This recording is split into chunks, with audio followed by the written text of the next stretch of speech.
Welcome to another Anatomy of an Opening, an original series where I break down the opening of a book sentence by sentence to deconstruct its strengths and weaknesses, all in the name of gleaning a valuable lesson on storycraft from the process. Let's get into it.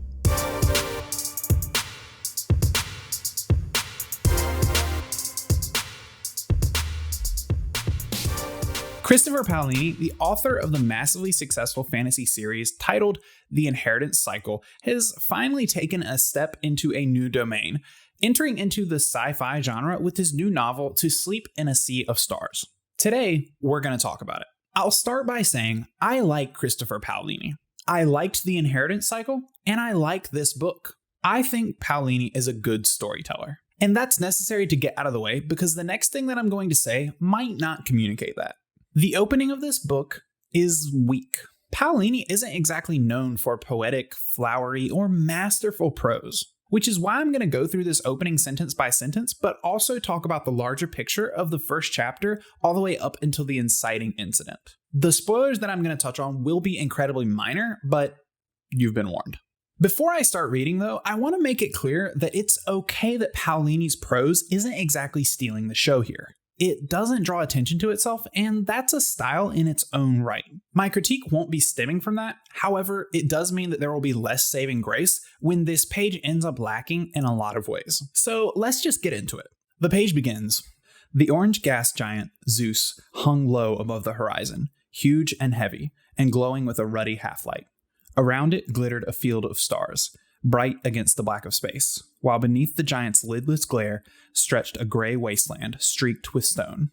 So this is an interesting way to open a book. There are a couple of ways that you can take this. The opening pages of a book being purely scene setting isn't entirely uncommon. And I can see how Paolini is trying to establish his space epic setting early on. This might make for a great opening shot of a movie, but I can't say that I'll ever be a fan of an intro like this to a book.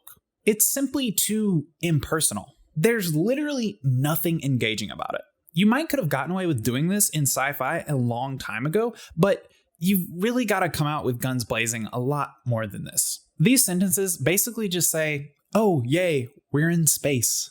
And on top of that, the wording itself isn't exactly gleaming with beauty and poetry, so there's not a lot of saving grace. The next part reads, a small huddle of buildings stood in the otherwise desolate expanse. Domes and tunnels and windowed enclosures, a lone place of warmth and life amid the alien environment. This is where I start to ask, what exactly are we accomplishing here? It's not that setting these scenes isn't useful, but my question is, why are we doing it here? Why is this your first foot forward? I'd love to read these visual descriptions just as soon as I'm invested in a character or excited in any way, shape, or form. But for now, you've just given me 4 long sentences of things that I have no real reason to care about. Moving on. Inside the compound's cramped lab, Kira struggled to extract the gene sequencer from its alcove in the wall. The machine wasn't that large, but it was heavy, and she couldn't get a good grip on it. Finally, here we get an actual character, though I have to say this is not a particularly enticing way to introduce her. It's not that Paolini is starting this book all bad, it's just that it's not impressive at all. There's nothing to get me involved. Not in the least. It's taking way too long to have a single compelling sentence. So let's read on and see if we get one. Damn it, she muttered, and readjusted her stance. Most of their equipment would stay on Adrastea, the Earth-sized moon they had spent the past 4 months surveying. Most of their equipment, but not all. The gene sequencer was part of a xenobiologist's basic kit, and where she went, it went. Besides, the colonists who would soon be arriving on the Shakti Umasati would have newer, better models, not the budget, travel-sized one that the company had stuck her with. So here we get some basic exposition. Paolini's giving us a lot of information with a few words, introducing us to the circumstances. Most opening pages will have a sentence or two that operate like this, and there's really nothing wrong with the way that he does it here. He's established that our character is a xenobiologist, and that we're colonizing planets, as well as the fact that she's spent 4 months surveying this one. I'm happy with all of this structurally, but I'm still wondering just how I'm supposed to find this interesting. So she's struggling to get this gene sequencer out of the wall. Okay, We're deep into the first page at this point, and I'm still searching for a single engaging line or moment to really latch onto. The next part reads, Kira pulled again. Her fingers slipped, and she sucked in her breath as one of the metal edges sliced her palm. She let go, and upon examining her hand, saw a thin line of blood oozing through her skin. Her lips curled in a snarl, and she hit the gene sequencer hard. That didn't help. Keeping her injured hand knotted in a fist, she paced the lab, breathing heavily while she waited for the pain to subside. If you notice, I'm not reading these parts in smaller portions, but in larger paragraphs. The reason for that is because there's really nothing here to analyze or champion, and it kind of makes this opening seem to fizzle. I just can't for the life of me figure out why this character's struggle to get a gene sequencer out of the wall is supposed to be interesting. At this point, it just feels like we're wasting words. It's not that this is bad work, it's just that I don't know how I'm supposed to be engaged by it if this is my first impression of the book. It's like Paolini's assuming that he's got your whole attention before the book even starts. Like you're just already committed. But on to the next section. Most days, the machine's resistance wouldn't bother her. Most days. But today, dread and sadness outran reason. They would be leaving in the morning, taking off to rejoin their transport, the Fidanza, which was already in orbit around Adra. A few days more, and she and everyone else in the 10-person survey team would get into cryo, and when they woke up at 61 Cygni, 26 days later, they would each go their separate ways, and that would be the last she would see of Alan for how long she didn't know. Months, at least. If they were unlucky, over a year. Okay, I'm going to stop there. It doesn't get much better, and it's taken us an entire page to get to anything remotely interesting. This last paragraph is just bland exposition, blatant at that. It's only in the last line with the mention of another character, Alan, who Kira supposedly cares for in some way, that we get anything remotely resembling a human connection. So yeah, I don't really know what else there is to say about the text alone.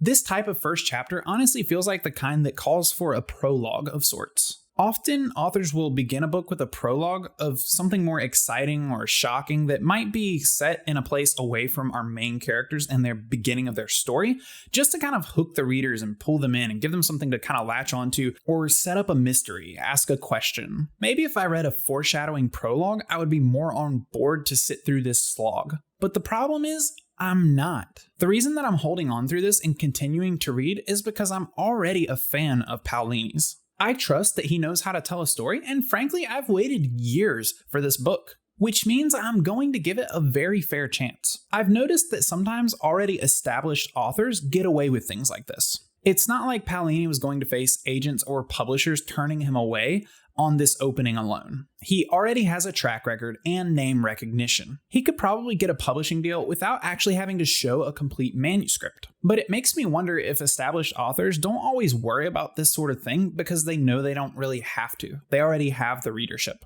people that trust them. See, the thing is, if it wasn't already clear, I don't like this opening. But I don't want anyone to think that I don't like it simply because it isn't explosive or exciting right off the bat. Let me be clear, nothing remotely exciting happens in this book for the entire first hour of reading. That's right, it takes an entire hour to get to the very first inciting incident. Until then, we're left with a sort of boring husk of a romance between this character Alan and our main character, Kira. But not much of this time is even spent building a believable or meaningful relationship. We're mostly just told to accept how deeply in love these two characters already are. Now, when I'm reading sci-fi, I don't exactly expect brilliant romance, nor do I even really want to see it. But if you're gonna litter the entire introduction and first hour of reading with this type of thing, you're gonna have to do better than this. So now that I've thoroughly taken apart this intro and you understand my problems with it, I'll restate.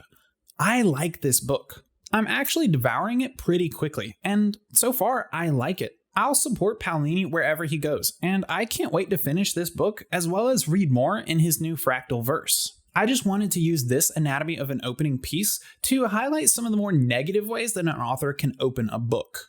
For him, it's not a make or break thing, but if you're a new author, it could be. If you're sending manuscripts into a slush pile, I don't see how anyone picks this opening page up and thinks, I want to read more, or I'm buying this book. I also understand that this book is 900 pages long. Just by buying it to begin with, you're kind of making a commitment. And with these big, long, epic sci-fi fantasy books, there's kind of already a readership that's prepared to wade through maybe some slower starts or some big world building aspects early on.